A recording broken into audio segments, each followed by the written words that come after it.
Some confessions to make. Oh, let me do this the right way. Let me do this the way God intended. Good morning. Oh, 1 second. Got some technical things to attend to here. Okay. One more thing. Bear with me, audience. This is BroDiallo. You already know. I just want to see something. Show me something. Because I tried something new this morning on a technical level, and I want to see if it's paying off for me. You won't notice. If I did it right, you won't notice. Yes, it's working. I'm not even going to tell you what it is. Every now and then, things come together. Oh, bro, Diallo. Anyway, now I'm ready to formally start the show now. This is Bro Diallo broadcasting on Q4 Radio, straight out of the city of Chirac, state of Illinois, in the United States of America, on the ravaged planet Earth, in the Milky Way galaxy, in the indifferent, non sentient universe. I know that's going to make y'all mad. I shouldn't even add that level to it. I shouldn't even add that, but hey, this is the non sentient, indifferent. And I know that's probably a contradiction because how can something be non sentient and indifferent? But I'm just trying to put things in the proper terms. All we got is us. Anyway, BroDiallo Show. Today is almost 5 days to Halloween. Today is hey, what is today? October 25th in the year of your Lord, 2021. And if you're watching on video, if you're listening on q4.org, thank you very much. Listening, support Q4 Radio, progressive, independent, radical, uncensored, without any corporate sponsorship. So we need y'all support. Q4 Radio. This don't apply to you, but if you're watching on any of the streams, I'm streaming live on YouTube, streaming live on Facebook. I hate Facebook. Love. No, it's a hate relationship with Facebook. Well, what I have to do. I'm also streaming on Twitter for the first time. Twitter has a live streaming. It might be new to some of y'all. It's new to me. I believe Twitter used to have Periscope, but now they have Twitter live streaming. So what do you know? I didn't know about that. It didn't know about me, and we found each other. So we're streaming live on Twitter, Facebook, Facebook, and of course YouTube. But anyway, it's a cloudy day in Chicago. We've had some severe storms, some flash flooding and flash flood alerts. So I decided to bring some sunshine to my life and some sunshine to my viewing audience. I got my Mozambique Frelimo African World Order shirt on. Look at this. Somebody come look at this. You can pick up your own at AfricanWorldOrder.com, and those proceeds go to support the Bro Diallo broadcast. So, and many other of our efforts and endeavors. So I appreciate that anyway, and it's making me feel better already. The optics of a bright yellow shirt and my maroon cardigan because it's still a little chilly up here. Anyway, let's get started. How is everyone doing? How y'all doing? How are you doing? Oh, Chauncey, the moderator, is here with us. Man, I've been missing Chauncey, y'all. Everybody give a shout out to Chauncey, co-conspirator number 2. If we ever do any, I better stop saying that. We snitching before we do anything, Chauncey. That's just not a cool nickname to give ourselves in this struggle. Co-conspirator 1, co-conspirator 2. Anyway, but that's what we do. It's an open conspiracy. If you ever read, I think it was H.G. Wells literally wrote a book called The Open Conspiracy. It's an interesting book, but H.G. Wells was a racist who hated Garvey. So I don't know why I'm bigging him up. I'm not bigging him up. I'm just saying the co-conspirator. It is an open conspiracy. All we want is justice for our people. That's what we conspire to do. Empowerment and justice. So If one liberation is wrong, I don't want to be right. Anyway, let's talk. Before we get into today's topic, the economics of ignorance, I want to mention Grandmaster Jay, who started the Not Effing Around Coalition. In fact, has been indicted. It came out last week that he's been indicted on, I think, 8 counts at least. He's facing up to 20 years in prison because he aimed a loaded live weapon at federal agents and local law enforcement at a Breonna Taylor protest. Now, if you followed the BroDiallo broadcast, you know I am not the biggest fan of y'all militant armed leader, Grandmaster Jay. First of all, it's too close to Jam Master Jay, rest in peace. And we know in hip hop, no sucker MCs, no biting. So that's number one. Number two, I think that he is what I call a demagogue, a person who claims to be for a cause, who claims to be for the people, but is truly for themselves. And they use the plight, the struggle, the support of the people to inflate themselves, not to uplift the collective, and pepper in a bunch of militant, irrational rhetoric on top of that. But even with an individual, because Dale Jones, whom I can't go a show without, I'm gonna try to go one show without referencing the late great ancestor and my own personal mentor, Dale Jones. I'm gonna try to get through one show. If I can't get through one show without going back to Dale Jones, I'm just gonna call it the Dale Jones Revival Show, and change it from the BroDiallo Show to the Dale Jones Revival Session, something like that. Because I understand I can't get through a show without referencing Brother Dale. But Dale Jones was very fond of saying, we may not have seen face to face, we may not have even gotten along, but the oppressor had no right to ice my brother. He would say that about Dr. King and other rivals, contemporary rivals or ancestors that he didn't agree with. He would acknowledge that, hey, we don't agree on methods, we don't have the same, our ideologies might not fully align, but that was my brother, and they had no right to ice my brother. And so, because Dale, as I believe that internal conflicts should be dealt with internally. So anyway, I don't think they had a right to ice, to indict, to persecute, not prosecute Grandmaster Jay. And I believe he's going to be, if he is indicted and convicted, he may get martyrdom status. Political, if he is indicted, convicted, and incarcerated, I would say Grandmaster Jay, even though I don't agree with his politics, he would be a political prisoner. And here's why. He aimed his gun at federal agents and local law enforcement. But if you go back to the Bundy Ranch,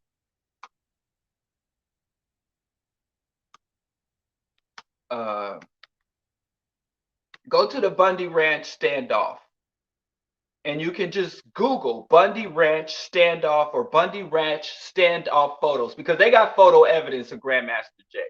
They got him holding a, looked like a pump action rifle or something. It was, I don't know. They had some really G.I. Joe guns. Shout out to NFAC, Not Effing Around Coalition. Y'all had some real artillery. Y'all had some of the coolest guns, some of the biggest small penis compensators. That's what I'm gonna start calling guns. Little penis compensators. Little penis compensation. They had some fly weaponry. As a video game enthusiast, I can appreciate a fly gun with all the bells and whistles, the scope, you know, the rifle butt. Some of the rifle butt has like where you can put in the, I don't know what it's called, put the shells in it. You know, I can appreciate it. I play Gears of War. I'd love to get me a chainsaw machine gun like in Gears of War. You know, so shout out to, you know, all that money y'all gave to these white small arms manufacturers. All this money y'all gave to the NRA, maybe some of y'all was NRA members, or, you know. But anyway, If you go to the Bundy Ranch standoff photos, you will see literally hundreds of white men and women aiming all manner of weaponry at federal agents who were trying to enforce laws, who were doing nothing more than trying to get a deadbeat welfare pimp, welfare king Bundy, who was grazing his cattle on public lands without paying the fees. He was a freeloader. The welfare king. He was on the public teat. And the federal government said, either stop encroaching on public lands or pay your dues. And he said, I will do neither, because I'm a deadbeat. So anyway, he called out to all these white militia members, white nationalists, white libertarians, white fanatics to say, hey, come to the Bundy Ranch and we're going to, if they try to arrest me, if they try to confiscate my cattle, if they try to confiscate my land, we're going to start the Civil War II. White boys been trying to kick off the Civil War II electric boogaloo since Obama was elected in 2008. From the Tea Party to the Proud Boys, and, the white far right are under the delusion that they're losing out on true America, the country they stole fair and square. So anyway, I hadn't heard of one of them crackers getting incarcerated, let alone getting a fine, let alone facing 20 years. And they were aiming sniper rifles, shotguns, and on a daily basis issuing threats. So, and I'm not a whatabouter. I'm not a whatabouter. I would say, well, if Grandmaster,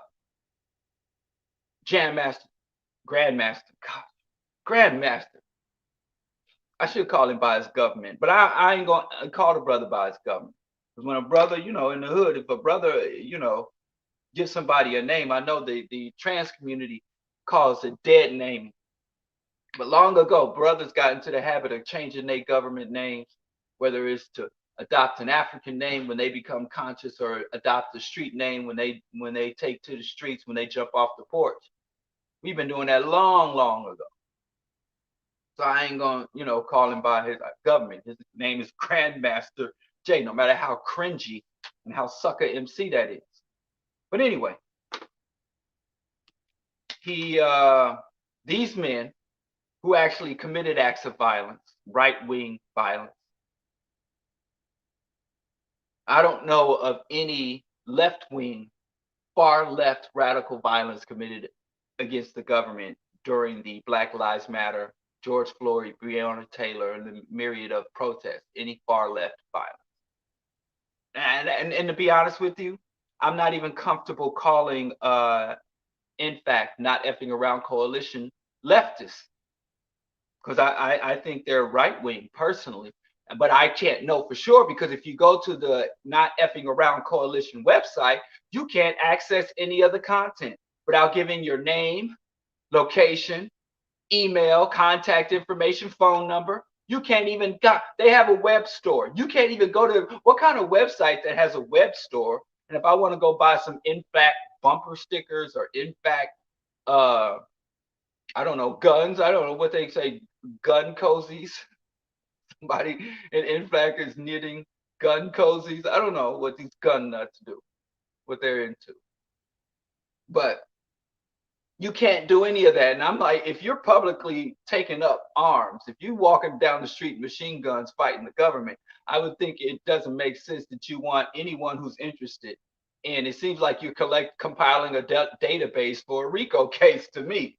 But don't take my word for it again. After you search those Bundy Ranch standoff photos to understand the hypocrisy of them trying to indict Great Master Jay, you will see that there have been many cases of far right-wing movements, far right-wing individuals, far right-wing organizations aiming weapons at federal agents and local law enforcement without any arrest or detention, or let alone being indicted, facing 20 years to life in prison when no one was harmed. Now, I don't think it's right. I think to aim a weapon at anyone is assault. That's how it's defined. Civilian or military or government agent. I don't think anybody should be pointing weapons at anyone else. I am very proud to say I don't point weapons at people. And if you point a weapon at someone, it is assault. But go get the Bundys first before you take great master, the great anator. Go get the Bundys and his sons and all them, because the photos are right here. You can do facial recognition. They were all very public. They all were posting on social media during the Bundy Ranch standoff. They all said that if the police take action, if the federal agents take action, one of the white boys got killed. One of the white boys drew his weapon after a pursuit, and he was killed. So one of them white boys got killed. But anyway, they said, that they intended to kill the police. But there were some arrests in some conventions, but but they were arresting them for failure to comply. They were arresting them for all sorts of weird things. But lock up all them Bundys before you lock up Grandmaster Jay. But also, like I said, I always thought the NFAC was fishy as hell.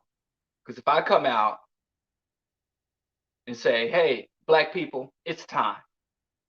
This scholarship, this analysis, this politicking and maneuvering and coordinating and organizing, it's time to take up arms. That'll be my final broadcast. That'll be my last public statement. By the time it's time to go to the mattresses, by the time it's time to employ the guns publicly, openly, in defiance of laws and statutes, then I'm done speaking publicly. I'm done showing up on social media. I'm done. It's time. Underground is underground. In fact, I want to get a little more into that, but let me just tell y'all something about not effing around coalition. Because I've never supported them and I've often mocked them. But I'm going to tell the truth. Like I said, I think Grandmaster's prosecution is political. And if he is convicted and incarcerated, I would qualify him as a political prisoner, number one. Number two, there has been no deaths or direct violence associated with the Not Effing Around Coalition. I know those images, you go online, you go on their website, all them guns, all that tough rhetoric, their name is the Not Effing Around Coalition anymore. But there has not been any acts of violence, coordinated, organized violence, any physical deaths associated, maybe some emotional deaths, some dead, because a lot of them brothers look dead inside to be parading around American streets and guns. But no deaths. In fact, only 3 people have been shot associated with the Not Effing Around Coalition. And those 3 people were all members. The only people that the Not Effing Around Coalition has ever shot was their own people, their own members. And every single one of those shots were gun misfirings, accidents, incompetence, because you got people, you put out a public call and say, hey, get your biggest gun and come march up and down the street in sweltering heat. Some woman passed out and dropped her gun. It wasn't no safety in the discharge when she passed out from heat. When you got a bunch of untrained people playing toy soldiers, when you bring guns into an equation where there shouldn't even be slingshots, shouldn't even be rocks, that's what happened. So there have been 3 people injured. They're all members. So if the only people that the Not Effing Around Coalition have ever presented themselves to be a threat to is their members and followers. People silly enough to join up with this group, to play dress up. Bottom line is, it's a political prosecution of a Black group that I don't agree with. And I think when we have disagreements within the community, we should be able to resolve them internally without the feds coming in our business, our community business. Because even though I think that the leader, the founder, was a con man, I think a lot of brothers and sisters involved in that Not Effing Around Coalition were just fed up. And I think that the Grandmaster took advantage of their frustration, sadness, desperation, and desire for justice. So even though I mock the group, I mock the leader, I don't mock the individuals in the group. And I'm glad that no one died, no one lost their lives. And by the time you're calling on Black people to take up arms against the government, to take up arms in a public manner, to march down the street as an organized group, you better have some stuff in place.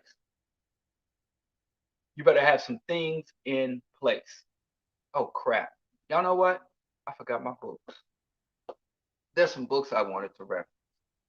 So I'm just gonna put on a brief uh interlude because I gotta go back to the office because I'm up front.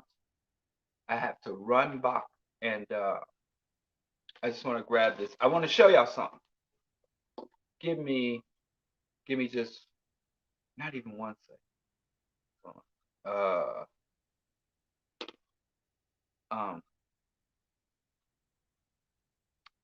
I'm gonna run back. I'm really sorry to do this. I hate to do this, but I got. Oh, let me leave y'all. Okay, so y'all won't be so mad.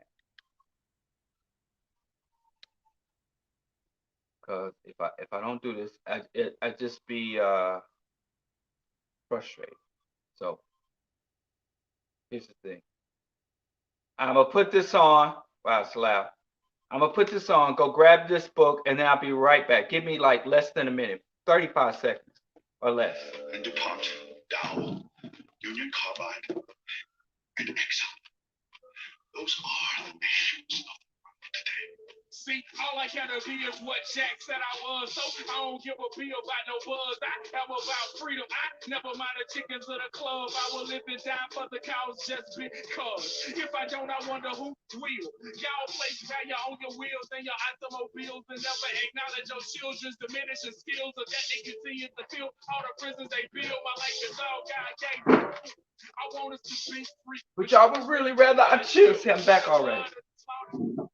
All right. Stop it, Kip. Hold on. That's enough, Skip Coon. Don't hurt him, Skip. Skip Coon. 4/28, 1967. And I'm out of breath. Lord, got y'all thinking I live in a mansion. I'm embarrassed because I just went down this short hallway and now about to pass out. Fan myself. Oh, wait. I'm going to give me one of them church fans. Anyway, let's speak on the calling black people out to take up arms against the government without proper training, without proper preparation, and without a real mission. Putting black folks who already, just being black in the United States is a precarious predicament. So, but like I said, by the time, if I call black folks out, like I had a garden space before the pandemic.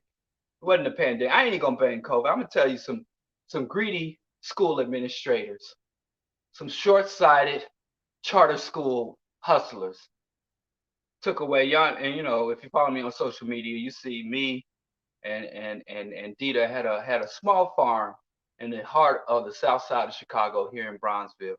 And we were very productive. Thousands of pounds of food produced organically, given away, you know, education. But anyway, we lost that land. But what I was going to say is we would call people out to help us. We would call people out to assist in, and we had tools. We had chainsaws, we had lawnmowers, we had machetes, little axes, hand axes, trowels. We had garden tools, big bags of dirt and mulch in a hot open field, you know, garden bins and splinters. And before we called people out to come work the garden, we got insurance. So if anyone was injured, they could receive compensation. You know, you got some woman working a job, taking care of her family. She comes out there to work the garden and she gets injured. We're going to tell her, oh, sis, we're going to, you know, pray for you. So we got insurance, first of all. We had a means of tending to any unforeseen, unfortunate circumstances. So we were insured. Secondly, Dita did this, would kind of take over, training people on basic safety. Training people on basic safety. So how to use the various tools, or if you weren't really equipped, when we had the teens, the youth out there, we trained not all of them, but a couple of them on using the battery powered lawnmower, using the chainsaw, the hand drill. We trained them. So there was training, there was insurance, there was preparation, there was instruction, there was oversight and management. And that's for a freaking garden, not for taking up arms against the government. You know, for planting vegetables, tending to fruit trees. And I just don't see that. Didn't see yet, you know, and we had some t-shirts printed up. We had some promotional materials. We were on social media taking pictures of the giant pumpkins and the squashes and the kale leaves. We promoted, we had rhetoric and imagery and Dita did some artwork. We had all that, but we had preparation and we took responsibility for the people we called out to do. And that's just for a garden. If I'm calling, before I call anybody else to take up arms and take to the streets, you better have some things in place. Now, you probably can't get insurance, but you can have a legal defense fund. So if anybody gets caught up in the clink, they can at least have bail money. Or if they truly revolutionary and ain't no bailout, ain't no judge gonna give you bail money for taking up arms against the government. You can send support to the family. There should be ongoing physical training, psychological, emotional support networks, all that, before you call somebody out with a gun.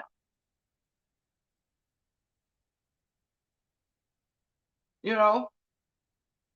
But that's me, because I care about people. And the people I care about the most, yes, there is a hierarchy. I don't love everybody the same. I'm not a Christian. I don't love everybody like my wonderful late Grandma Sonetta, whose birthday just passed on the 21st. Rest in peace, Grandma Sonetta, in the ancestral realm of my memory. She loved everybody because Jesus loved everybody. And she wouldn't allow me to read her the Bible verses where it said Jesus didn't love everybody and Jesus didn't come. She would say, I don't want to hear it. You just picking out parts. I was like, even if I'm picking out parts, if it's God's inspired divine word, but I ain't gonna get into me and Grandma's theological debates. They were fun for me. It really helped me to grow. But anyway, I don't love everybody. And then of the people I do love, there's a hierarchy. The people I love the most are revolutionary black people, because they give the most love to the people. So they get the most love from BroDiallo. And then after that, all the rest of y'all black folks who ain't revolutionary come after the revolutionary black folks. If I was building a Noah's Ark, and with the way it's been raining here in Chicago, I just might have to do that. Diallo's Ark, I'd let the revolutionaries on first. And then whatever room is left, I might let some of you old background Negroes in. Some of you masses, because you're part of the masses. Some of you 85ers, as Wise Intelligent would call y'all. You 85. First, I let the 5% in of the conscious, poor righteous, conscious teachers, and then the 85ers. No 10%ers whatsoever. Anyway, I digress. I want to talk about this text called Bits and Pieces by Sundiata Acoli, who is currently a political prisoner, who is a true revolutionary. Just some lessons. We need to learn from our ancestors. We just had the 55th anniversary of the founding of the Black Panther Party. And now we got black people, several black people, ready to take up arms and march in the streets and replicate what the Panthers did on the surface. Nobody's really truly replicating, not even the new Black Panther Party. They are replicating the aesthetic of the Black Panther Party, because since the not effing around coalition was formed, the armed militia to protect black protesters, which is one of their stated missions and goals. When black people, unarmed black people, come out to peacefully protest, you'd have some armed black people there to protect them. Since their founding, there have been over 200 incidents of right-wingers, of racists, of cops assaulting peaceful black protesters. White folks even created legislation where if you are a driver and you encounter a protest blocking your way or the roadway, blocking the highway, and you drive through them and you ram your car into these protesters, you will not be prosecuted. It is legal to assault peaceful protesters if they're blocking your way. More stand your ground type stuff. And then all of that, over 200 documented attacks, and for every documented attack, we can assume there are several undocumented racist violence, several incidents of undocumented. The Not Effing Around Coalition has not intervened or sought revenge or prevented one of them.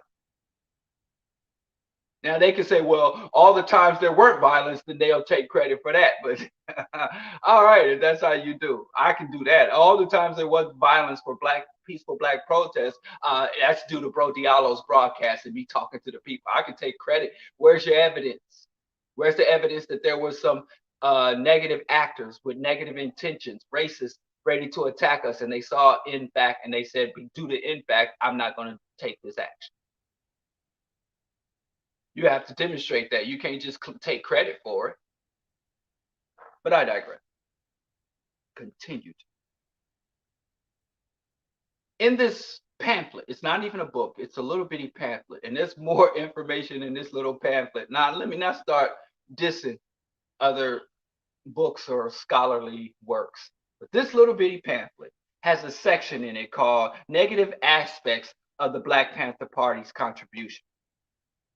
And every time I look at these armed black groups, even the Huey P. Newton Gun Club and a lot of these gun enthusiasts who want black people to take up arms, and their aesthetic always dates back to the Black Panther Party, right?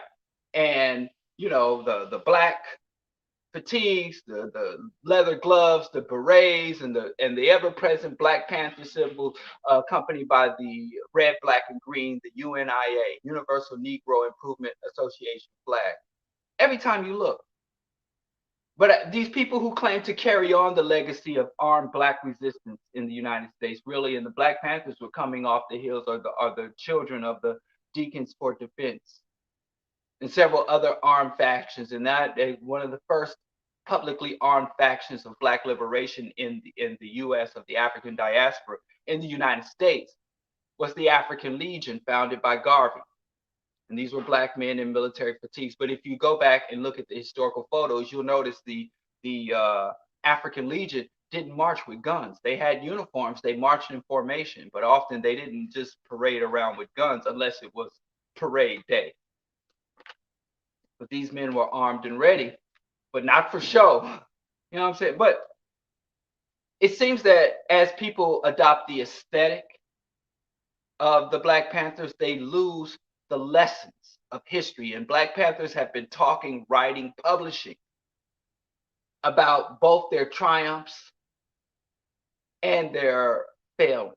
So anyway, just for you people, you current not effing around coalition members, as your leader is facing serious jail time. I'm sure he'll plead out, cop a plea, maybe snitch on some of y'all to get himself out. Who knows what he'll do? I don't trust that man as far as I can throw him. But again, like I said, just because I don't like him, just because I don't agree with him, they ain't got no right to persecute nor prosecute that brother. Just because he wrong don't make the government right. My enemy's enemy, I don't even call the dude my enemy, but my opposition's oppressors ain't my friend. But anyway, if you look at the section of Bits and Pieces by Diallo Show, he has in there a section called Negative Aspects of the Black Panther Party Contribution. And almost every single one of these tendencies, the Not Effing Around Coalition repeats. They're not even learning from history. They don't even follow the instructions of our ancestors. They don't even look at what the Black Panthers did right and wrong and replicate the right and correct the wrong. The first thing, this is in no particular order, because I was kind of writing this from memory. And actually, I no lie, after I was writing it down, when I was looking for another book to reference for today's show, this literally fell off the bookshelf. And I'm like, wow, ancestors want me to talk about. Let me stop pandering to my spiritual listeners. The ancestors put this book in literally, but I'm not joking. I was like looking through the books. I got some books stacked sideways and some books stacked vertically and horizontally. And I took off a stack, and you see this book doesn't have a spine because it's a pamphlet. And that sucker, or you can't see, take my word for it if you can't see. And it was sandwiched between two books.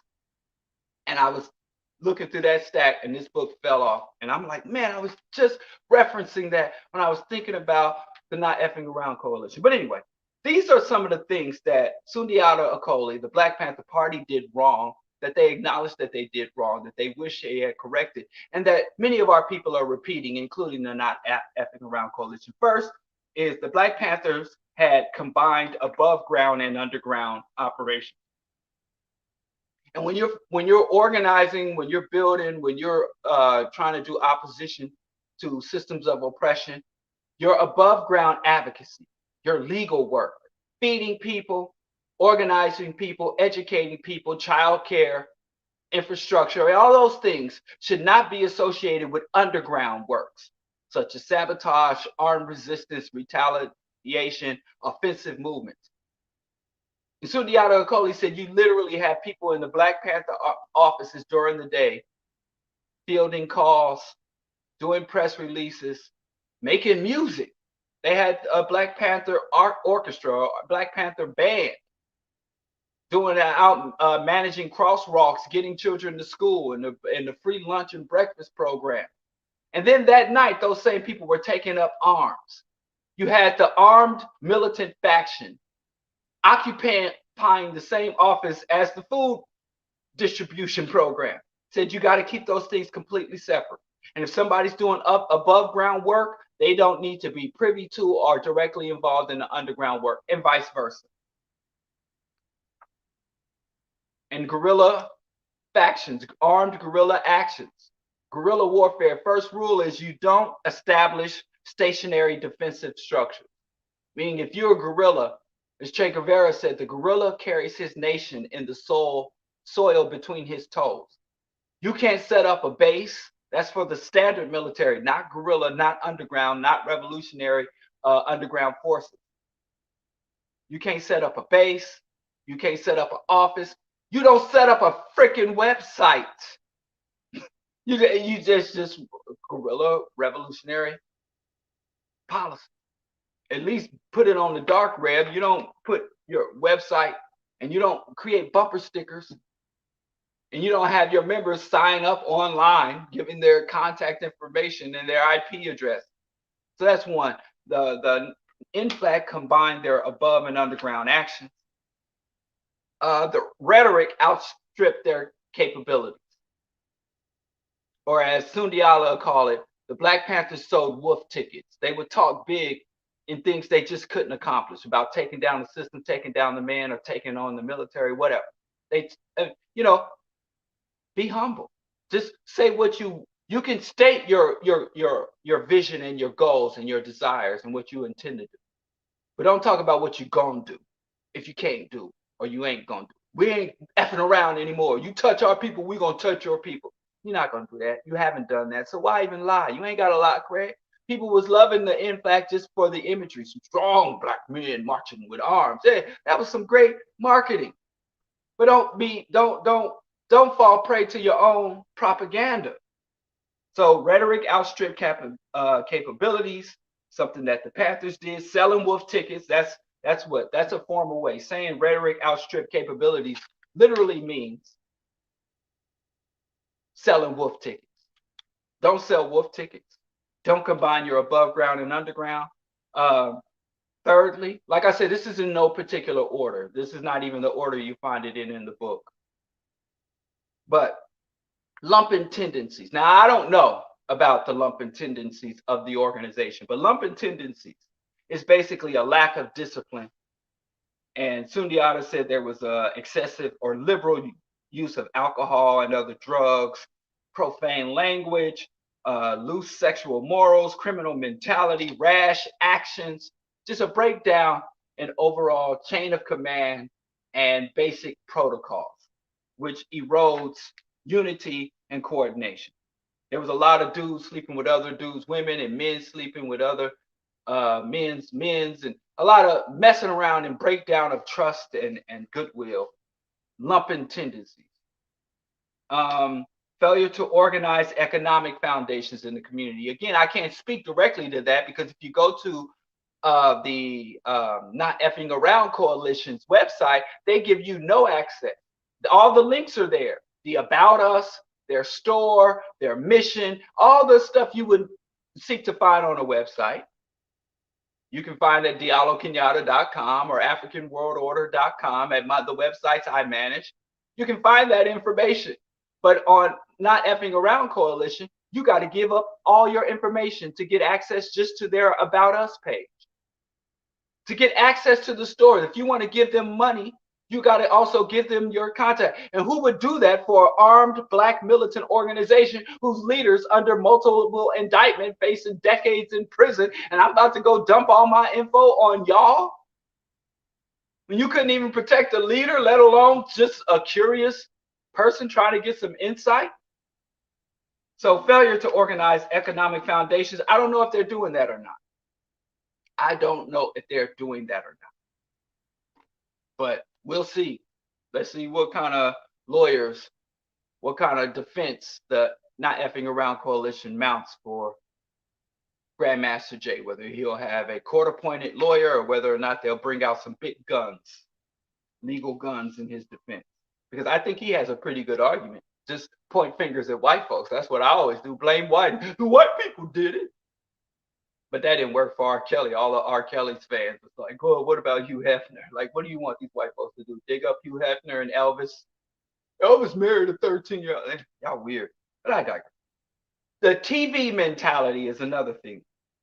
The TV mentality, which it's not what you would think it is. The TV mentality is basically, you want your revolution to play out like an action movie. You expect there to be a start, a big climax, and then a resolution. People don't, what he lacked, the fact that the members of the organization were not psychologically prepared for a long struggle. Revolution is a protracted struggle. Revolution is a process, not an event. Revolutions can often take multiple generations to play out. But what Sundiali Acoli called, and remember, this was written back in 67? No, not that, but 70. When was this written? This is when TV was the dominant mode. 86. Oh, no, some of the essays. But the various essays were written over 92, 86. So, like over 30 years ago. Pre-internet, that's all. This book was pre-internet, so I'm sure he would have another name for it. But he basically said that the TV mentality, the date is at the end. 85. Damn. Sundiata Acoli wrote this in 1985. He's a political prisoner from Berrien Penitentiary. So 1985, he said the TV mentality is that you want your revolution, you want your life to even play out like an action movie. You want it to play out like a sitcom. You watch a sitcom and you watch the Cosby Show reruns. And, there's a problem that's presented at the beginning of the show. And by the end of the show, it's all resolved. Everybody's hugging and yay, it's over. So, hey, you got a problem. Within 30 minutes, the problem is solved. So they say, we got a problem. We're going to have revolution. And by the end of the month, the revolution will be won and we'll be dancing in the streets and have our freedoms. That's what he called the TV mentality. Instead of saying, hey, this is a protracted struggle that could take decades, if not generations. And we got to stick with it. You can't just get a gun, get a uniform, go out in the street, chant, have a few confrontations with racists, and then go home and it's over. It's a lifestyle. It's not something you do on the weekend. So they definitely, the Not Effing Around Coalition definitely had TV mentality. That might be an outdated title for it because many of us don't watch TV that way, the same way people engage with media back in the mid 80s, but you get the picture. And then finally, the final two is number one, leadership is corrupted. And I'll let y'all know more about his corruption, his scams of the leader. So corrupted leadership, and finally dogmatism, which means, you can't talk to these people. They're very strict. They think they know everything and their way is the only way, woo, woo, woo, and that they're way out ahead of everybody else. So dogmatism. So you play revolutionary games, you win revolutionary prizes. This is nothing to play with. This is nothing to play with. Guns are nothing to play with, and black liberation is nothing to play with. Armed resistance and armed defense of African people is nothing to play with. And now I'm going to have all the reactionaries come to me and say, brother, what you doing? I'm sitting here. That's what I'm doing. I'm sitting here. And if what I'm doing is not adequate for where you are in your revolutionary development and struggle, then by all means, go out and find your space in the world. If you all about action and you don't want to do talk and analysis, please don't let me slow you down. Action Jackson. If you all about that action and not about that analysis, then go boy. Go get it. Get it. Top of the morning. Let's get it. Please don't let my words obstruct you or my presence or my existence be a deterrent to you taking action. I mean, it's weird to me. People like, you do all that talking. I absolutely admit and confess. I think that my analysis, my study of history, my understanding is that revolution is an intellectual endeavor, ultimately. And if the intellectual foundations, the ideological foundations, the analysis that the revolution should be rooted in, if that is not sussed out properly, then even if you win, you lose. You end up with a Mugabe situation, who was a man about action. And Mugabe took over Zimbabwe, but he was a Roman Catholic. I mean, let me not turn this into, but all I'm saying is, if you all about that action, because I'm not all about that action. I admit, yeah, y'all out there with guns. I'm not about to come out there with guns. And I mean, I'm telling you, I'm not about to march with a gun. If BroDiallo got a pistol, BroDiallo gonna use that pistol. So you're not gonna see BroDiallo with a pistol because I don't have any occasion to use a pistol right now. So you see me with my little 6-shot revolver, watch out, because I don't show. It ain't for show. So that's why I don't have it, because I'm not about them action. Right? But I don't go to people and say, hey, what you doing out here doing all this action? Come in, sit down and do some analysis and research. I don't go to people who are all about action and tell them to cease their action.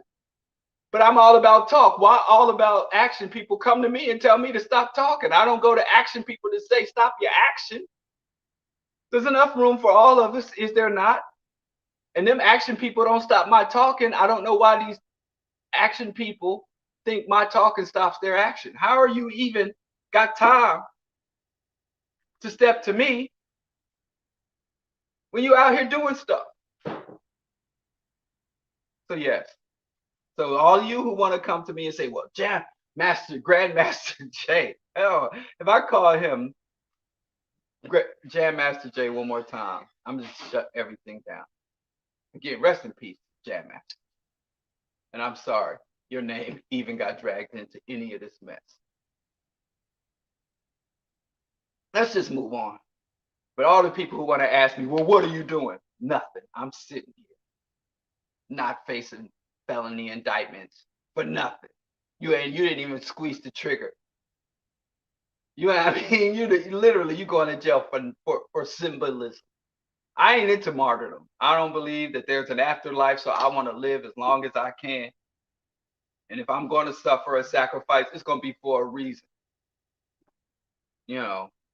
Not because I was playing cowboys and Indians, playing soldiers, playing revolutionary and oppressor. Don't play with it. But anyway, let's talk about today's topic. And, some other things to talk about. This Kyrie, flat earth Kyrie. And let me just ask y'all this. Maybe y'all could tell me in the comments, why isn't Kyrie getting the shot? Tell me the specific reason, the material reason. Why is he getting the shot? Because he doesn't really have a reason for not getting the shot. He says, it's my right. Nobody says it. Yeah, it's your right to not get the shot. And just like it's the NBA's right, or the Brooklyn Nets right to not hire you. Everybody got rights. People lose jobs every day, B. But what is the reason he's not getting the shot? There's really no reason besides the fact that he's paranoid. And the reason that I'm pointing that out, because I think if he don't want the shot, he shouldn't get the shot. But you people out here riding his jock, that's an old term, riding jock. You people out here riding his jock, um,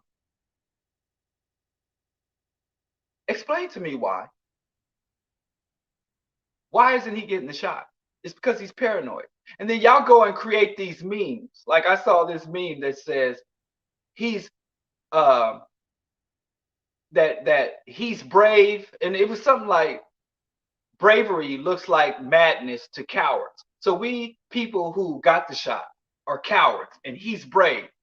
But really, when I went and reread his words and watched this, looked at his public statement, he's like, I'm not getting the shot because I don't want the shot. And I don't want the shot because I have a right not to want the shot.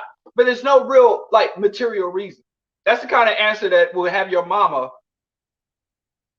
send you to bed without dinner. Why'd you do that, boy? What's wrong with you? I did it because I wanted to do it. What? You know, I ain't saying he even owes an explanation, but he wants to be, he's giving public statements. He could easily say, I'm not getting the shot, no further comment.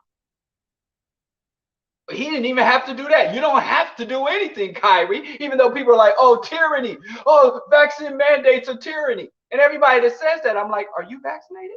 Do you know of anyone who's been tied down and gotten the shot? Where's the tyranny? Who's been incarcerated? Now you can lose your job, but losing your, I think that income, there should be a basic income for everyone so that losing your job wouldn't be destitution. I don't believe that at any time, under any circumstances, should losing your job means that your basic needs of food, clothing, and shelter and human interaction should be denied you. So that's where I stand. I think whether you got a job or not, you have a right to eat, you have a right to shelter and clothing, and even a right to have a cappuccino latte from time to time. I don't believe that poor people should be denied sex or be denied the basic pleasures in life. Now, you know, charter jets to Dubai to ball out, you know, throwing hundreds at the strip club. Now, that's not a basic human right. That's a privilege. But certain basic human necessities and rights, I think. So that aside, people get fired every day for a myriad of reasons. And so your problem is not with the NBA or NFL or people getting fired. Your problem is with that. I'm getting too far ahead of myself. And I'm done talking about that flat earth dude. But he's paranoid. You know, over 96% of NBA players have received the injections, and I haven't heard of one career-ending injury due to vaccine or disruption. But it's his belief. But it's their jobs. That's another thing. Professor Mackey would always say, never say my job. Your job doesn't belong to you. Even if you are assigned a job, you're not given a job. You're assigned a job. The job belongs to the employer. And the employer can dish out those jobs at his will. Or as Scheherazade Ali said, the white man is the god of jobs. He giveth and he taketh away. That's been going on since slavery. And now all of a sudden, y'all got a problem with people losing their jobs. If you got a problem with people losing jobs, first of all, you need to start, and you start your anti-job tyranny movement starts with a millionaire ball chaser. You're an asshole and an idiot, and shut the hell up. Oh, boy, shut your asses up. Start with the poor people. If you ain't talking about job security and universal basic income for poor people, shut the blood clot up. You're not for justice. You're a starstruck adult, a groupie. Get off of Kyrie's job. He's a paranoid, silly man. And it ain't because of the flat earth. It ain't because of, and let me tell you something, and maybe Kyrie, let me take all that back. It's Kyrie's fans. They went and shut down the Barclays Center because Kyrie can't chase balls in there for $1 million. They should have shut down the Barclays Center when they found out corrupt Russian oligarchs used Jay-Z as a mascot to displace hundreds of black families, really thousands of black families through gentrification of Brooklyn. That's a gentrification central station. That's what they should call the Barclays. So when we should have ran and shut that whole operation down for displacing a historically black community in the Fulton Mall area, Black Brooklyn, the Brooklyn I came up in, Now, let me stop lying. I came up in Missouri. But the Brooklyn I went to college in, 1992, SUNY Downstate. I lived right on Eastern Parkway, the Fulton area where I used to go. I met my wife in that area before gentrification. Yes, I met Dr. Mingo right there on Fulton at the Brooklyn Moon Cafe when I first put the Mac down. I got history there. And Jay-Z came and blew all that up. Now it's all white. It used to be all black. Right up there where Biggie used to sell rock cocaines to his people, or pretended to. His mama said he never had sardines for dinner and he never sold drugs, but where he would see other people do it and he'd write dope rhymes about what he saw and put himself in it. But I'm getting way off. So maybe I'm not mad at Kyrie. I'm mad at his fans. And I can't blame him for what his fans do. So moving on. The economics of ignorance. That's a good segue. And I ain't got much time. I won't be long, but I must be strong. I'm out here sucker MC and talking about Grandmaster Jay, and I'm out here sucker MC and Dr. Khalid Muhammad. I won't be long, but I must be strong. Let's talk about the economics of ignorance. The economics of ignorance, capitalism, science, and anti-intellectualism. And what's got me thinking about this topic is all the myriad of responses to the pandemic public health policies, epidemiological protocols, and the vaccine. And people coming all over the place. Everybody's an overnight researchers. People have done their research and drawn their conclusions and set up battle lines. And people went from opposing masks to opposing quarantine to opposing vaccines to even denying the fact that there is a deadly respiratory virus that is so viral and deadly that it has been classified as a pandemic. People all over. Some people say the whole pandemic was a lie. Some people say it's real and it was planned. The plandemic, the Fauci flu, or the Wuhan China virus. There's people all over the place. And at the core of much of this debate is the vast majority of people I see don't trust experts. They don't want to hear from the eggheads. They don't want to hear from the scientists. They handpick and tailor make their information diet. Some people are looking like, look at all these unvaccinated people dying. And then you look somewhere else and people are like, look at all these vaccinated people who contracted COVID. Look at all these people who've been injured. Everybody can pretty much cherry pick their information in the information age. And in the information age, people thought people would have vast knowledge about a wide array of things. When now we find out that the information is actually people getting catered information to their own biases and delusions. So we can't call this the information age. This is actually the disinformation or misinformation age. The full commodification of information. Abel said, Kyrie's fans ain't listening. No, I'm sure I got some alpha males that listen. I guess. I would like to believe that I have an alpha male or two listening. People still want to call vaccine tyranny. If your first taste of tyranny was from a vaccine mandate, you know the first vaccine mandates go all the way back to the 1700s. So, you know, I don't know where you get a late pass. The revolution been in effect, because if you think if that's your first taste of tyranny came during the pandemic, but like I said, find me somebody. Now there are people have been fired for not. I've been fired before. You know, we all lost jobs. If losing job was tyranny, I tend to agree with you in some respect. But if you in the mandate, tyranny is, and nobody's being forced to take the vaccine. People have had to face consequences for refusing. Consequences do not make tyranny. Tyranny is a whole different thing than just simple policy consequences or procedural consequences. It's different than tyranny. But y'all don't hear me though. Anyway, let's talk about science. Everybody claim, you know, well, not even everybody. Some people say the white man science. There is no such thing as science. Let's just be clear on what science is. Science, formal definition, the intellectual and practical activity encompassing the systematic study of the structure and behavior of the physical and natural world through observation and experiment. That's all science is. You have science of, you can study birds, you can study human biology, you can study the biology of earthworms, you can study energy, you can study everything from tectonic plates. You know, you don't even study all tectonic plates. You can just study the Caribbean shelf. You can study stones or one particular rock. You can study literally anything that can be observed. You can develop science around any form of matter, any physical or energetic phenomenon. There can be a science associated with it.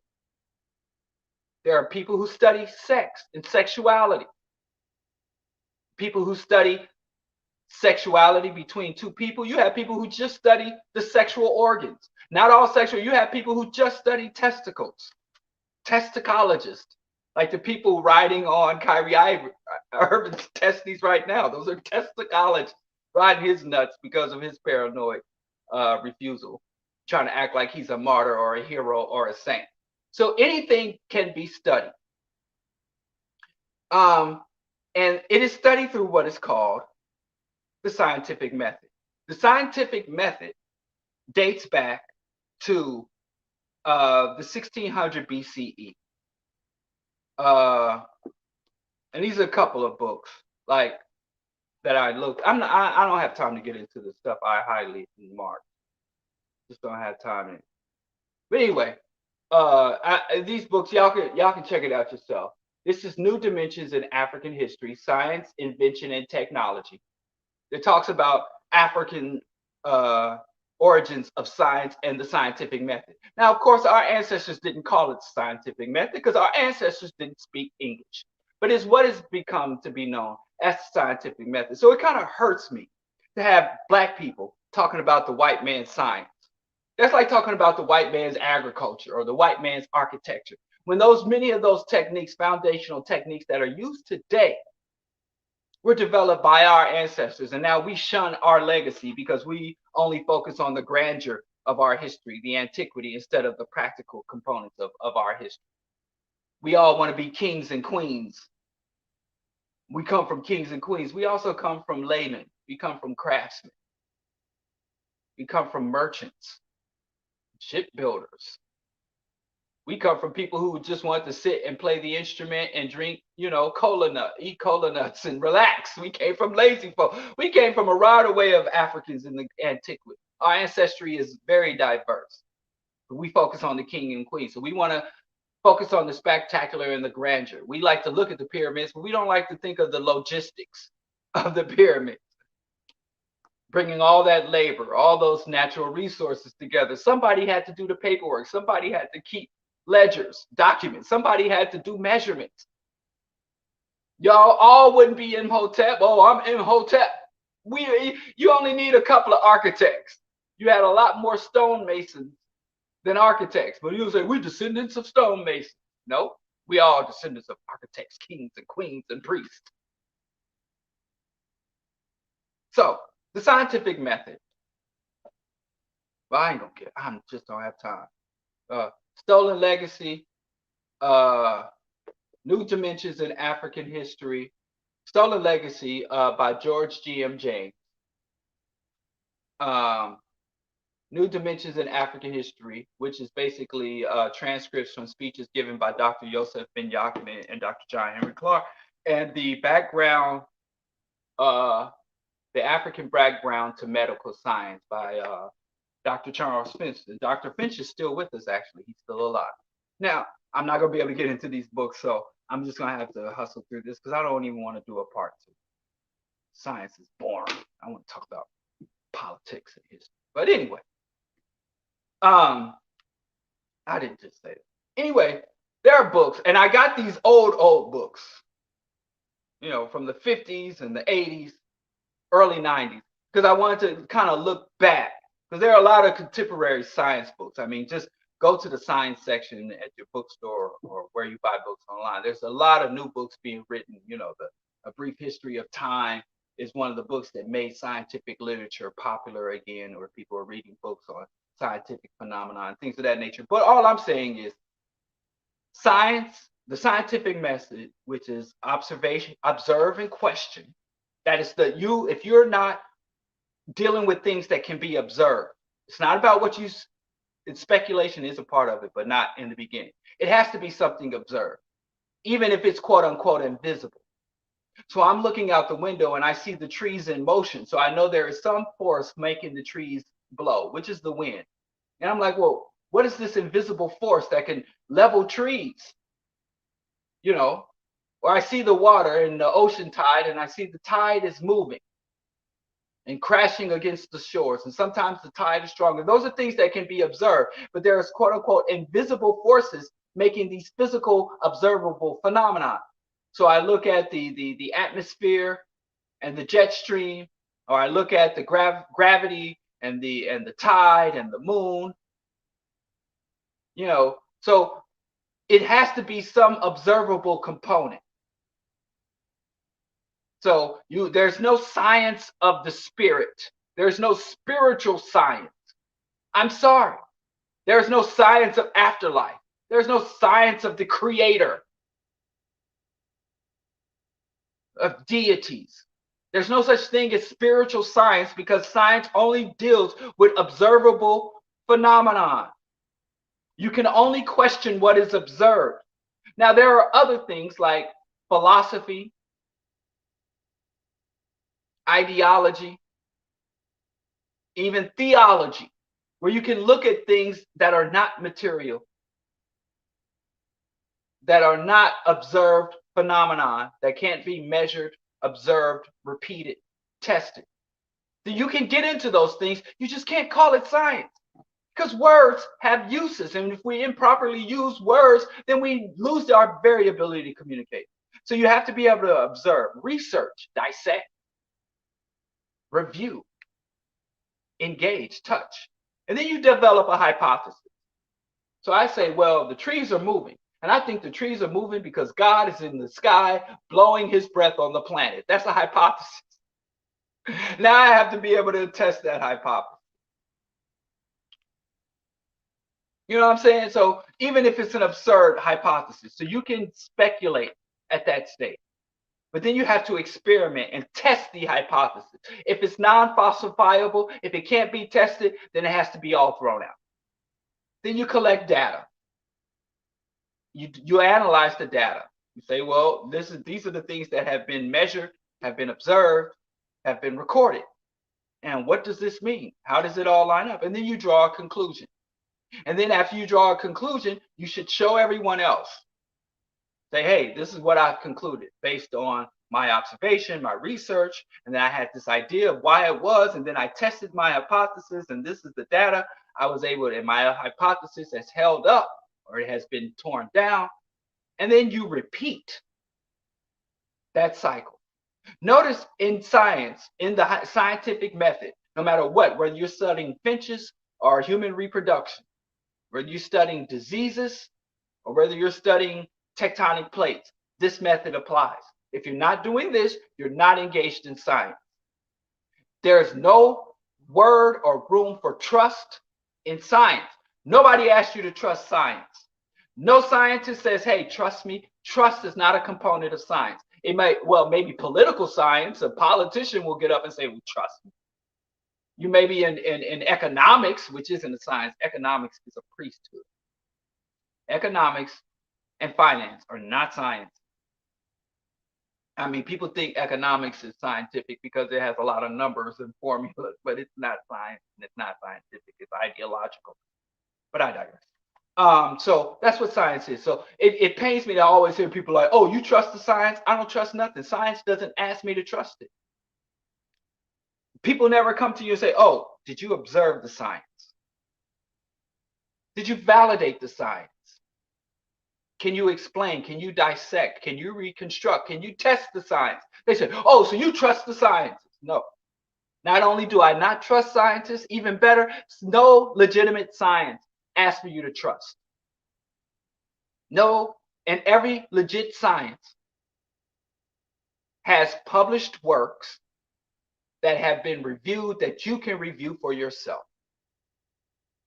Nobody asks you to trust. If you go to the center here at UIC where they're giving free vaccine shots and you say, give me the ingredients list, give me the lot number. You can ask for all the information on that shot they're going to give you, and they'll give it to you. They don't give a damn. The nurses are tired. They don't give a damn. They be like, here, take this stuff. I should have brought that on camera too. I don't know what Dr. Mingo did with it. She put it in her file.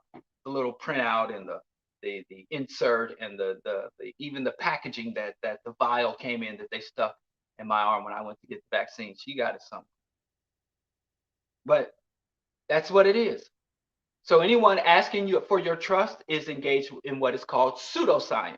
And there are a lot of pseudoscience out there. Homeopathy, like I said, spiritual science. There are a lot of pseudoscience, Reiki, energy healing. There are a lot of pseudosciences out there because once you apply the scientific method to those quote unquote sciences, they break down. So that is called a pseudoscience. There are a lot of pseudoscience embedded in legitimate science, like botany is a legitimate science, and herbology and apothecaries are real scientists. But you have some people that make outlandish claims about what can be done with herbs and natural medicines. They make outlandish claims, which is pseudoscience. You have dietary science, and then you have people like Diallo who said, well, if you eat a plant-based diet or raw food plant-based diet, you will stop menstruating. That's pseudoscience. So a lot of times you have to suss it out, even when you're in the realm of legitimate science, herbology or botany. There are a lot of pseudoscientists that adopt or graft themselves onto fake science. So please stop talking about people trusting science, because science does not require trust. There is nothing embedded within the fundamental science that there is no room for trust in science. You're not rewarded for trust. If you've ever taken any level of science, I've taken grade school science, I've taken high school science, and I've taken college level science. I've taken botany, I've taken physics and radium physics. I've taken anatomy and physiology. I've taken several science courses throughout my life, and not one time in all these courses where I have I had any of these instructors mention trusting them. That is the one word you can associate. You can associate a lot of things with science, even atrocities committed in the name of science or in the realm of science, arena of science. Got a book, Lifton's, The Nazi Doctors. But one thing you will never find associated with science is trust. So stop it. Moving on. Now we talked about science and what science is. It is nothing but a systematic way of developing knowledge and insight and understanding and testing that knowledge and thoughts and ideas and understanding. What is capitalism as it relates to? Capitalism is a lot of things, but I want to talk about capitalism and people on a human level, or as the capitalists call us, human resources. The capitalist has very specific goals for people. And those goals are to reduce human error in terms of when we are out here working, you're driving a truck for Amazon, you're flipping burgers for McDonald's, or you're sitting in a boardroom somewhere, or you're writing code for blockchain code for cryptocurrencies. If you're employed by capitalists or serving the system of capitalism, the one thing they love to do in capitalism is to reduce or avoid human error. So to the extent that they can remove your own mind for something and literally turn your body into a machine, the first major capitalist industrialist, the first true industrial capitalist, well, I hate making these claims. Somebody's going to say, no, he's not the first, but Ford. Henry Ford said he regretted that he had to hire a whole man because all he needed was two hands. He saw his workers as nothing more than an extension of the machine, and a flawed extension of the machine. He valued his machines more than his workers. And there's all this myth about, oh, he paid his employees, he did all. Man, Ford was a Nazi racist scumbag parasite. But I digress. Who did not invent the car, by the way. And we're going to get into that too, about these inventors and capitalists. But anyway, so they want to reduce human error, which literally want to remove the human factor or reduce the human impact. And when I also say the human element in capitalism, that also means your sentiments and emotions. Say, hey, I work for DuPont, and we're going to set up a chemical plant in the third world and pollute the third world. And we can't give the workers proper training and proper equipment because that will reduce our profits. So how do we set up a toxic chemical plant and extract the most profit and with the least amount of inputs? Put the least in, get the most out. That's capitalism. It's a parasitic system inherently. It is parasitism. It's not even an economic system. It is an extraction system. So you have to say, well, the human element is like, I don't want to kill babies. I don't want to pollute the earth. I don't want to take all this money and deny other people access to a living. That's a human element. It's natural. So they literally have to send people to business school and go through all this indoctrination. That's why economics is not a science. It is a priesthood. Economists are propagandists and priests, not scientists.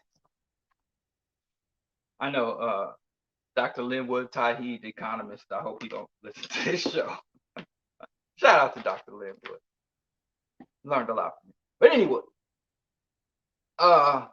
they want to reduce labor costs. They want to remove the human element. They want to reduce labor costs. They want to reduce the human threat to the status quo.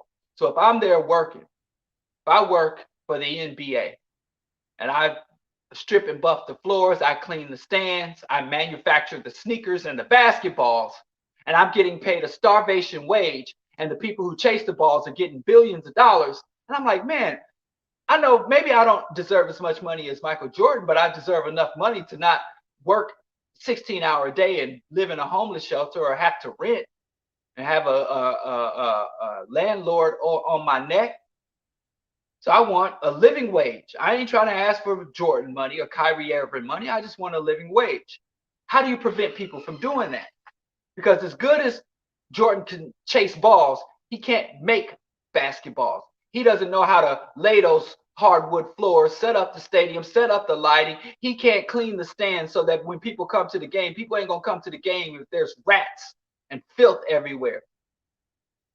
So Michael Jordan cannot chase balls if not all these thousands of other people working around the world to facilitate his ball chasing. So how do we determine? All right, be safe. It's cold out there. That's right. You should have a hat on. It's nasty out there. Winter is upon us. And he keeps walking without listening or responding. Ah, that's fatherhood for you. Ah, where was I? So people might say, well, damn, I'm out here delivering these packages in this horrible weather, getting chased by dogs, getting hollered at by housewives trying to holler at me. I'm just going through all this hardship as an Amazon worker while Jeff Bezos is flying through space. I'm loading trucks, breaking my back, ripping my tendons, passing out, pissing in cups. Maybe I should get more. I ain't asking for Bezos money, but I want a decent wage. I want a pension. I want health care. So they want to reduce threats to the status quo. They need to not just physically train their workers to do the work. They need to psychologically and mentally and even emotionally condition their workers not to disrupt the system. That's another element of human error. They want to increase productivity. How do I get my workers to commit as much to my job as they do to their family? To love their work as much as they love themselves. How do I get my workers to so identify with work that if they lose their job or get fired, they become depressed, they feel useless? I'm not a man. I lost my job. I'm not a man anymore. How do we get people to so identify, to increase productivity where people are begging us to work for us, begging us to generate profit from us? How do we get people to worship the parasitic entrepreneurs and downgrade the workers? Education is a big part of all of that. And at one time you had, but shoot, I have to rush. And finally, they want the workers outside of being worker. You have two identities, a laborer and a consumer.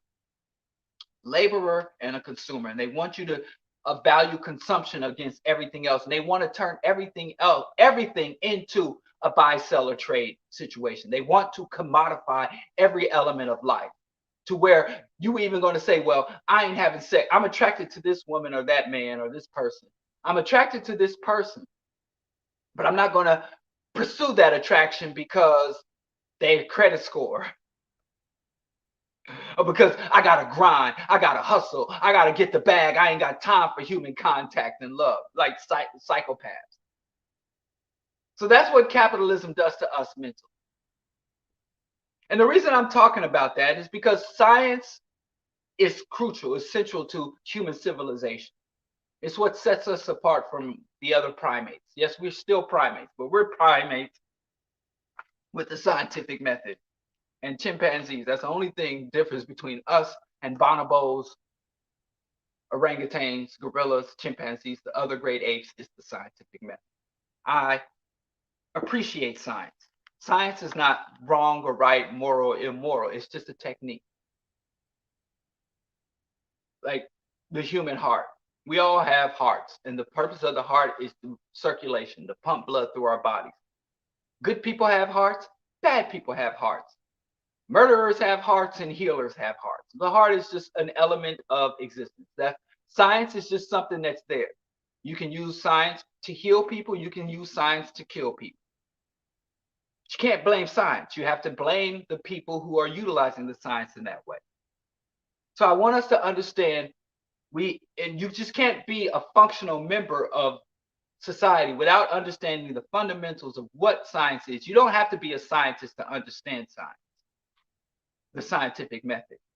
You should have some base understanding. So even if you're critiquing, whether you're going to decide, I'm going to take this shot or not, I'm going to wear my mask, or I'm going to walk around yelling freedom and liberty like a MAGA head and not wear the mask. You should understand. And a lot of times when people say, I'm not getting the shot, I'm not wearing the mask, and they want us to stay home to control us, they don't understand the science.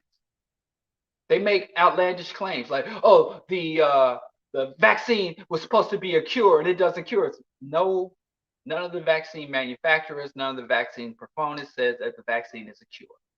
So the reason I'm talking about capitalism and human resources, I'm getting ahead of myself, is because we have a lot of anti-intellectualism.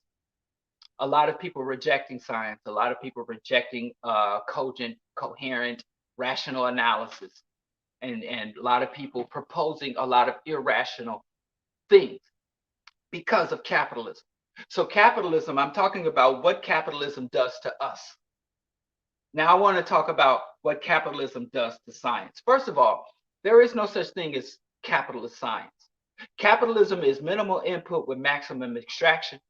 Capitalism is about amassing goods. Capitalism is a belief system, it's a philosophy, it's an idea, but it is not a science. It is not a force of nature. No matter how much y'all think, how are we gonna live without money? People are like, you claim you don't support capitalism, but you got an iPhone. I don't have an iPhone, but people assume I have an iPhone.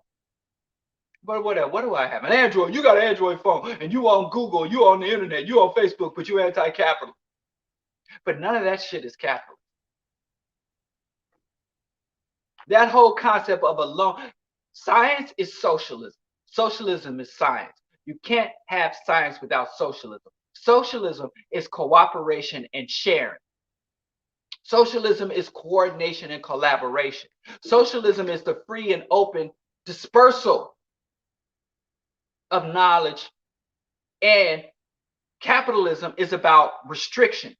So capitalism is anti-science, and capitalism is status quo. And you'll notice the status quo, whether it is the monarch, whether it is the clergy, whether it is the capitalists, whether it is the bureaucrats, the people in dominant power often oppose scientific advancement throughout history, where you go all the way back to when they were poisoning philosophers and tinkerers, when they were literally torturing during the Inquisition. They were killing scientists threatening scientists, driving scientists into exile. We'll get more into that. But let me talk about science under capitalism. Capitalism does not create or advance science. All science is socialist. And just so that, I'm going to just talk about socialist public. Like when people talk, you notice conservative politicians hate public schools. They hate public anything because public is socialist. So every time the government says, well, we're going to nationalize the auto industry, we're going to use taxpayer funding, public funding, they're like, that's socialism. They're right. That's socialism. Public schools is socialism. Public colleges and universities is socialism. And that's why they want to defund everything that is public and they want to privatize. They even want to privatize the military, which is the biggest socialist body in the United States. The U.S. military is socialist. You join the military, you get free clothing, free food, free housing, free shelter, free education, free transportation. And from each soldier according to their ability, and to each soldier according to their need. The military is socialist AF. And they even want to privatize privatize the military, Blackwater, or whatever they call it now. They keep changing their name every time. Blackwater private military contractor commits an atrocity, they set up a new LLC. So if we understand that public funding, public finances, public institutions are of the people, by the people, for the people, that's socialist. Let's look at all of the scientific advancement that didn't come from the private sector, where these people say, well, I'm a capitalist, and even though I do no work like Jeff Bezos, I own the intellectual property and I put up the initial investment in risk, so that gives me a right to be a parasite and take billions of dollars from everybody else's labor because I developed the technology. It was my idea. I tinkered in a garage. I sat in a garage by myself and tinkered away and came up with this brilliant idea that is my intellectual property. I did it myself, so I deserve all the money for me, myself, and I. And you're going to see that's a goddamn lie. One of the biggest lies in capitalism is this notion that these lone scientists, these inventors, these heroic men tinkering away in a laboratory or tinkering away in their garage or in their basement, coming up with this grand idea, eureka, and then going out to the world to combine all their forces and use their force of will and their brilliance to make this giant company. And that's why I'm a billionaire, because I work. Every billionaire is a parasite. Nobody's done $1 billion worth of work, and there's no such thing as $1 billion idea. There's $1 billion worth of work done by collective people. No individual had the idea. And what I want to do is just give you a short list of all the things that socialism has brought us. Collective funding, all of us putting our money together, funding public institutions, people who are public servants who work for the government, state, local, federal governments, public service using public money and public infrastructure of, by, and for the people. The aviation industry came out of the U.S. Navy and Army. Radar system came from the National Science Foundation. The influenza vaccine came from the National Institute of Health. The MRI machines came from the National Institution of Health and the public university system, the State University of New York and downstate. I attended downstate.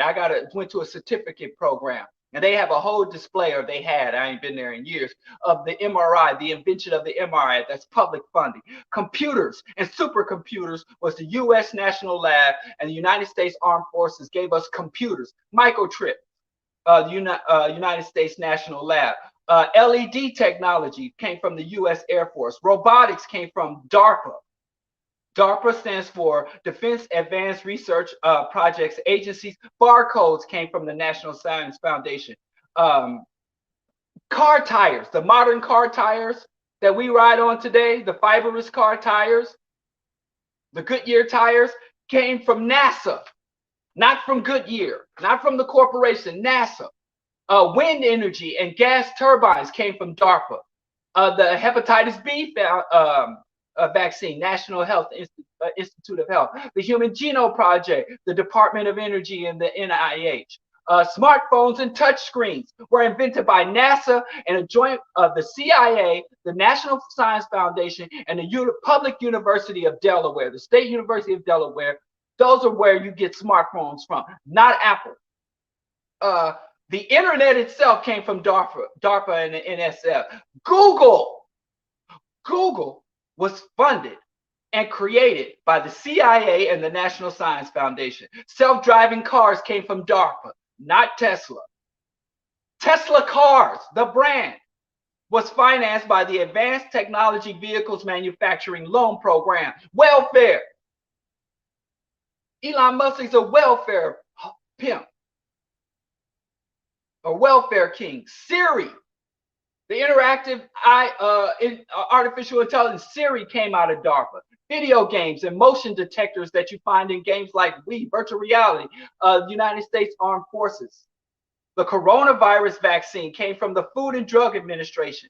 But let's just look at DARPA. I've mentioned DARPA. Let me just give you some other things that came from DARPA. None of this came from capitalism. None of this came from private investment. None of this came from multinational, privately owned corporations. All of this came from the people funding, from public funding. People pulling their resources developed by public servants on the payroll of the public. GPS, Boston Dynamics. You see those dancing robots and those weird dogs with the guns? That's DARPA. Drones, the big drones that Obama was using to massacre people all over the world, down to the little bitty insect drones, that's DARPA. The computer mouse came out of DARPA. Windows and video count, Windows from Microsoft Windows and video conferencing, Google Maps, GPS, all that came from socialism. There's this meme going around called the garage inventor meme. Let me see.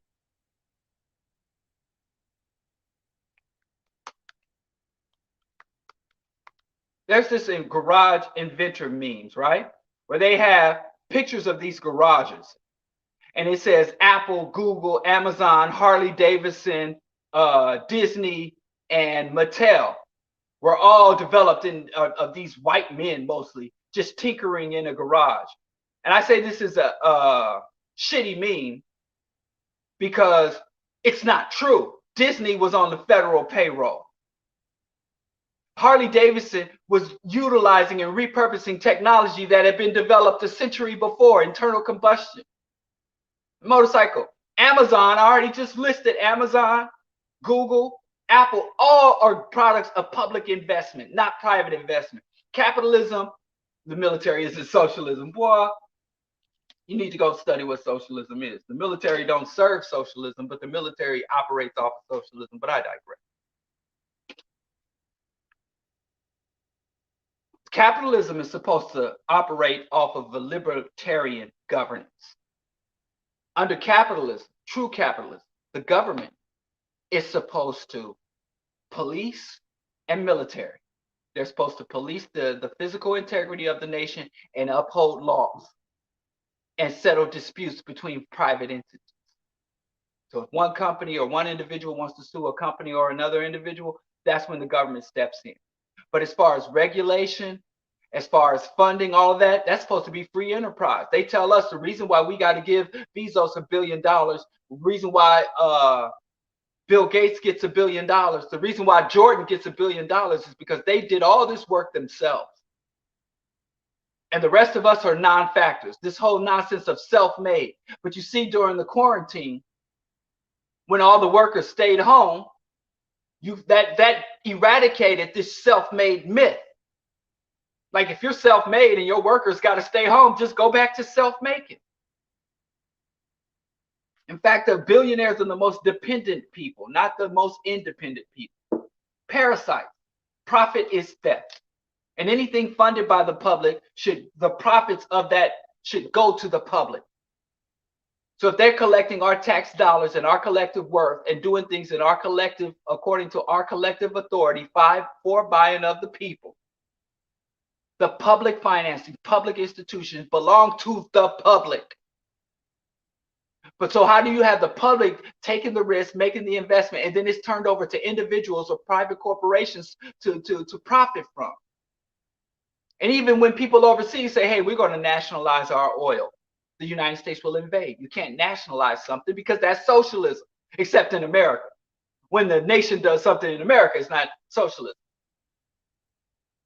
Right? But in every other country, when something is nationalized, the first thing they say is, oh, look, that nation is going socialist and we got to invade them to protect freedom. But here, even when you say, well, let's nationalize medicine, that's socialism. But the military is not socialist, even though it's nationalized, it's publicly funded. All this other stuff I listed, publicly funded, but that's not. It's only socialism when other people do it.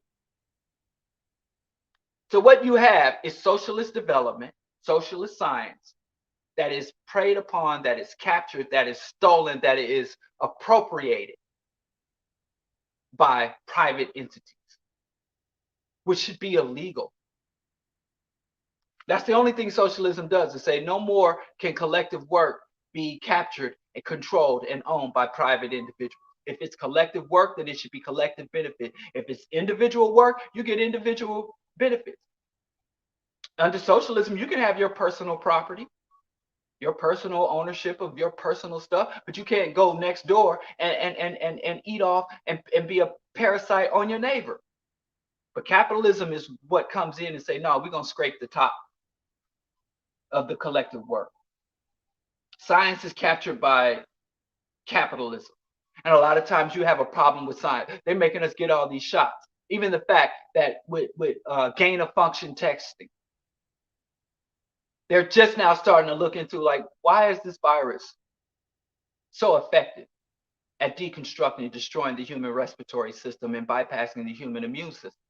They're finding out that there's a strong potential that the coronavirus has been weaponized through what is called gain of function testing.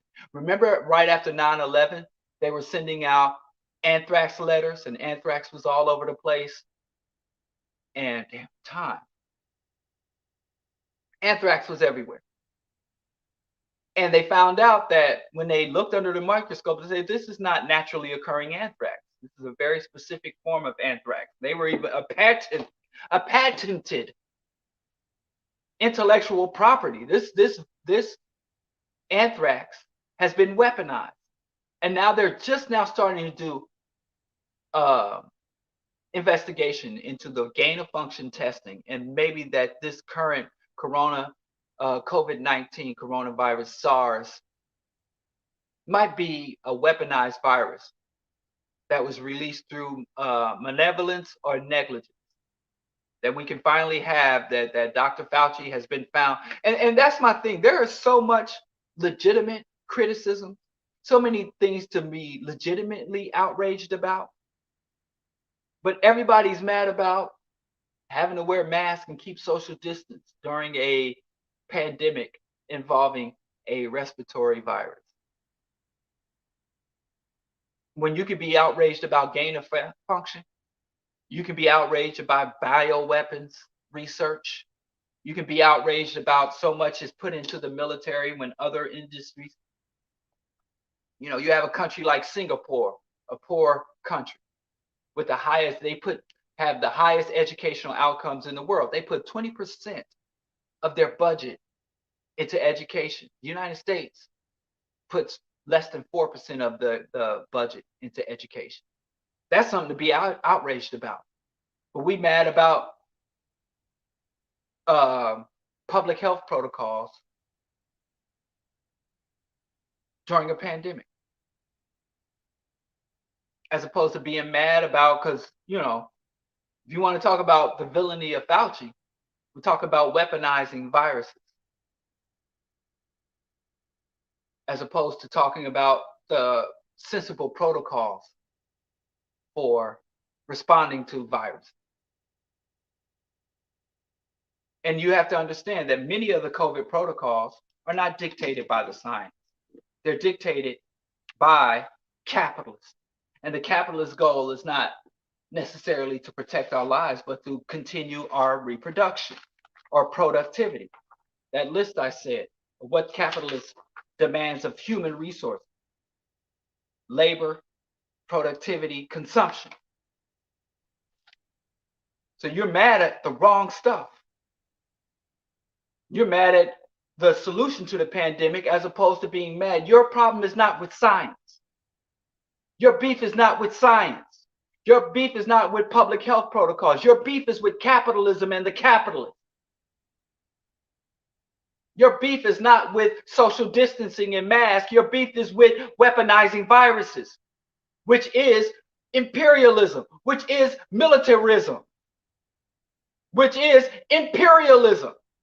We mad at the wrong shit and we're supporting the wrong people. And that's why I want to touch on anti-intellectualism. Humans are educated for work. The educational system is designed to make us workers and consumers, not necessarily intellectuals, and to develop our intellect.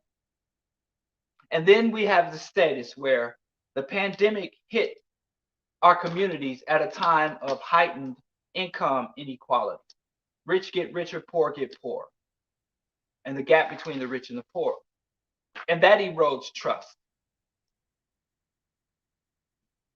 You know, researchers, I'm gonna mess up the name, Oishi and Buttrick stated that inequality is associated with the generalized distrust of other people. People who see large economic disparities tend to believe the economic system is unfair and others are advancing themselves by questionable means. Mistrust undermines social connection and civility. This lack of trust is amplified when high levels of class-based segregation in unequal society, which reduces opportunities for people to interact outside of their socio-economic bubble. The combination of distrust and unfamiliarity contributes to the lack of social cohesion and a sense that socio-economic divides are deep and inevitable.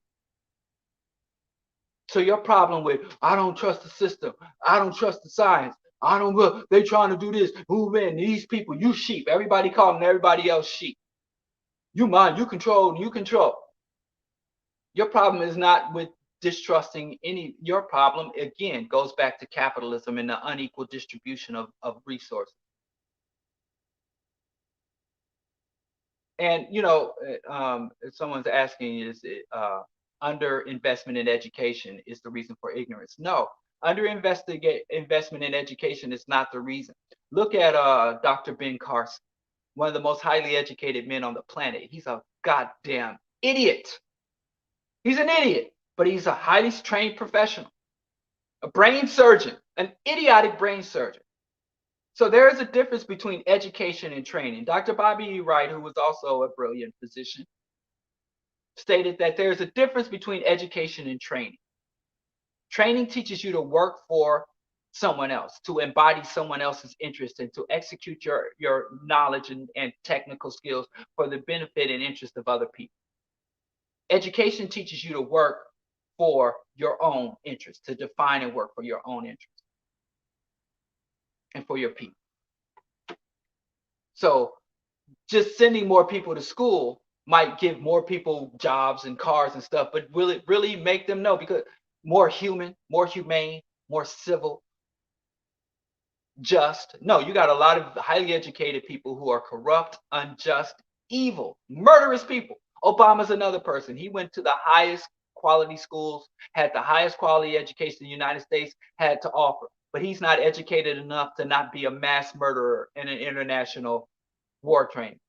And you're not talking about training, but education means to be out. In these institutions of higher learning, you're being trained, you're being propagandized, your mind is being conditioned, as opposed to opening your mind. Your mind, there's a great book on this that deals with this called Disciplined Minds, that talked about how people say, I'm not trained, I'm not a welder, I'm a philosopher, I have a degree in political science, I have an expanded mind. There's a book called Disciplined Minds. And that book talks in depth about how the highly educated are some of the most trained. Disciplined Minds by Jeff Schmidt. That's SCHMIDT. That talks about education versus training and how some of the most highly educated people have what is called the most regimented minds. And there's another book called The Underground History of American Education by John Taylor Gatto, which I like his analysis, but I hate his solutions. He's more of a libertarian, so the solution he proposes to the problems he accurately identifies are crap. but he does talk a lot about how the regimenting minds. You want to regiment your mind. So you, but I digress. We can talk more about that. Let me try to get through. Wow, time is up. So let me just talk about what causes anti-intellectualism. And the anti-intellectualism is the refusal or even inability to accept reasonable arguments or facts, or to the belief that you have your access to your own facts. So we have two types. And we got anti-intellectualism, which people who don't know, don't care to know, willfully ignorant.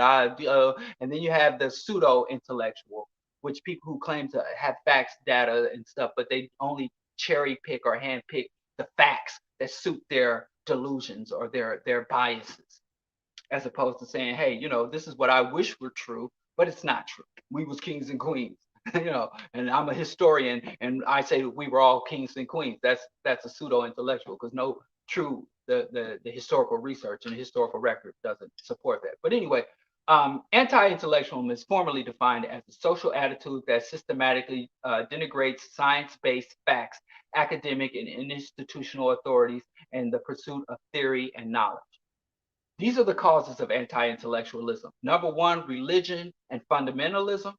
And you even have secular fundamentalism, but that's another thing. But religion, commodification of schooling and information. When school becomes something, like in the United States, something you have to buy. It's a product that is sold to you. You even see commercials for universities now. When you commodify schooling and education and information, you have a high level of anti-intellectualism in a society. Individualism creates anti-intellectualism, because you start to formulate a world that suits your mind and your self-perception. This self-made man myth feeds anti-intellectualism. Elitism, a system is also founded on myths. Like America is a democracy, and America is a democracy. America is the greatest country in the world. America is freedom. America is a place that if you have a good idea and you're willing to work, you can make it. If you really buy into your national myths, you become anti-intellectualism, because the facts will undermine that. So you have to begin to manipulate or even outright reject that. And another cause of anti-intellectualism is racism and prejudice. And there's a couple of good books. Another book I can't get into that because I want to discuss why I'm what sections of the book. But anyway, causes of anti-intellectualism: religion / fundamentalism, commodification of schooling, really capitalism causes anti-intellectualism, individualism, the self-made myth, elitism, the foundational myths of the nation, and identity politics, I guess, and racism and prejudice. That's it. I'm over time. I have to go. Thank you, everyone. Please support the BroDiallo broadcast if you value these insights, even if you don't. Like, share, subscribe on the social media to help sustain the BroDiallo Show, because without support, the show will disappear. So if you appreciate the BroDiallo Show, I appreciate you. I appreciate you listening, but I need your support beyond just listening. So thanks again for tuning in. Shout out to anybody who watched on Twitter. I'm now broadcasting live on Twitter. I might show up on Twitch too. Who knows? Wherever the wind blows. Anyway, BroDiallo Show, Q4 Radio. Please support Q4 and support BroDiallo and the BroDiallo broadcast. I will see y'all this Wednesday for the Q&A. I believe we will have what's it called? Friends of the Congo on the Q&A. Some representatives from Friends of the Congo will be on the Q&A this Wednesday. So, and you can go subscribe to BroDiallo YouTube, find archives, diallokenyatta.com. Go to African World Order. Look at it. Nice, right? Go to African World Order to get your gear and to support the channel and our endeavors as well. Anyway, we're out, and thanks again for listening. Peace.